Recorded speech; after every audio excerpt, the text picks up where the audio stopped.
Di po ba parang mawawala ang objective ng crypto sa decentralization, ipapasok ang government? I mean, parang independent sila sa financial institutions or government control. Ay, gandang tanong yan, Tito Miguel Perez. Alright, ganito po, yung pasok po kasi ng government is more on regulation. They're going to issue regulation para po hindi hinahunting yung mga innovators. Meaning, look what happened to XRP nung walang clear regulation, di ba? Hinanting ng hinanting. Ibig sabihin, si XRP, imbis na concentrate siya in innovating yung kanyang protocol, naubos ang oras niya, pera niya sa pagdi-defend dahil doon sa kansandamukal na kaso. So with deregulation, pagka nagkaroon po ng maayos na regulation, ang maganda magkakaroon ng direksyon itong mga projects, itong mga protocols. Ano yung mga pwede at hindi nila pwedeng gawin. But it doesn't mean na hindi na sila magiging decentralized.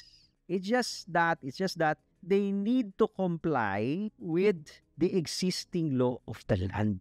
Lahat po tayo, we need to comply with the existing law of the land. Not unless you want to live in Mars. Diba? Baka doon wala pa.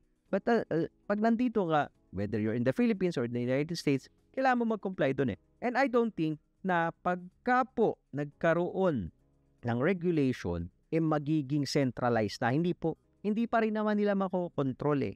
Hindi pa rin yan, control ng government, ito lang gawin mo, ito lang gawin mo. Hindi po. I think yung regulation will further enhance yung innovation.